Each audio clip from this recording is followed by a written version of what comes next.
Yo, welcome back to the channel. Y'all know what it is, man. We're going over some WNBA basketball. It's the 2025 WNBA basketball team preview show. I'm your host, Colby Covers.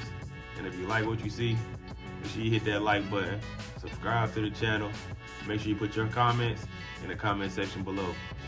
Let's go on and get to it. Let's take a trip to Phoenix, Arizona, and take a look at the Phoenix Mercury. We take a look at this team and what they did last season. They had a 19-21 record. They were the 7th seed in the playoffs, but got swept by the Minnesota Lynx. And they just didn't have a great season, man. It was a farewell tour for Diana Taurasi. So it's a lot of turnover for this team. So it's a lot to see and not too much to expect from this team right here this season.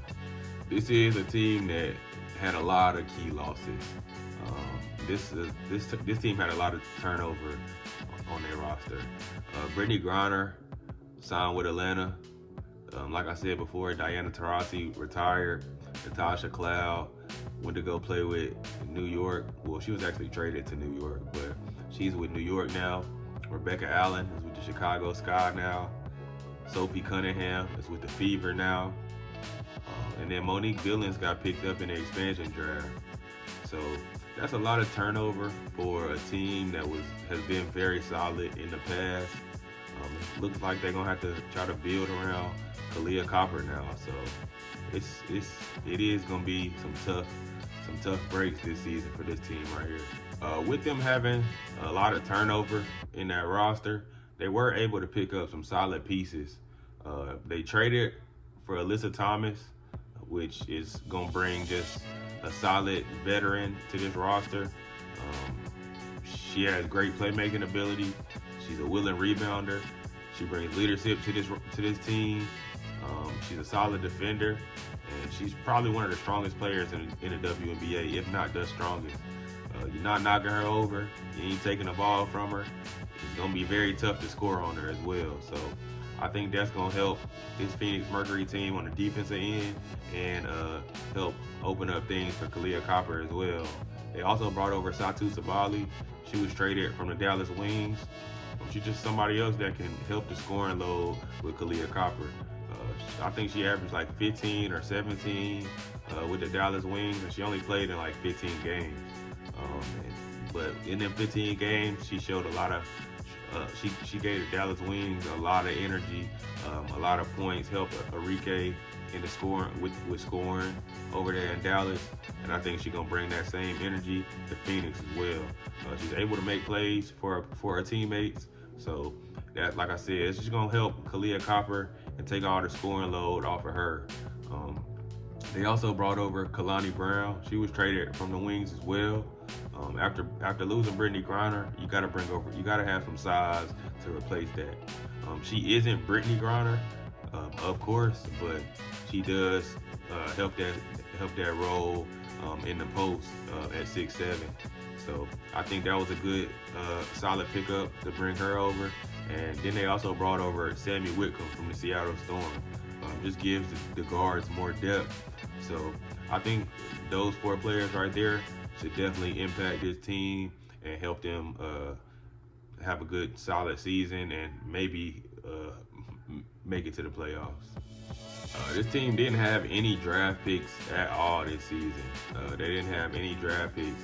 I think they actually gave up their draft picks in previous trades for like players like Kahleah Copper. So they didn't have any draft picks, but when we look at the key players on this roster, it's got to be those 3 names that I talked about the most: Kahleah Copper, Alyssa Thomas, and Satou Sabally. With those 3, they should be very solid on the offensive side.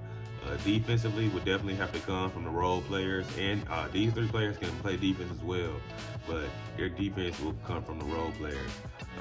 The West is solid this season, so it's gonna have to be a lot of stuff coming from the role players as well, because those 3 guys is not just gonna be able to beat these teams in the Western Conference this season. The West is too deep. They're gonna need some help from them role players.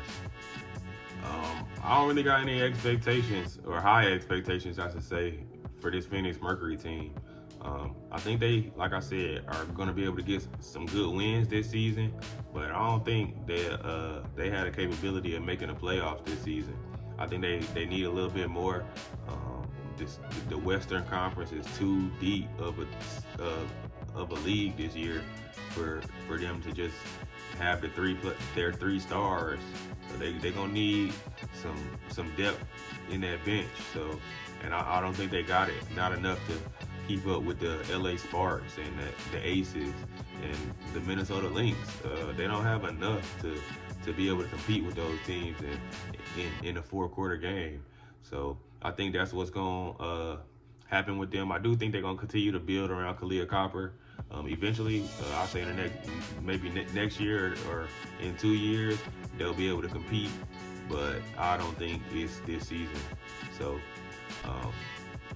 expect little from this team. Expect them to compete, but I don't expect them to be competing for a championship. And that's my look at the 2025 Phoenix Mercury. Like I said, man, I expect a solid season from the big three on this team: Colby Covers, Alyssa Thomas, and Satu Sabali. But I don't think it's enough for them to be competing for a championship this season. The Western Conference is way too deep. I appreciate y'all tuning in to the channel.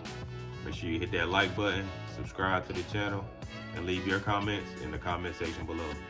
Hey, I'm still betting on MLB and NBA playoffs, man. So if you don't want to miss any bet that I place, make sure you look in that description box below and click that Telegram link. It's free to join the chat, and if you like what you see, you go ahead and be able to take every single bet that I place and win money just like I'm winning money every single day. As always, appreciate y'all tuning in. Make sure y'all bet responsibly, but always stay risky. I'll see y'all on the next one. Peace.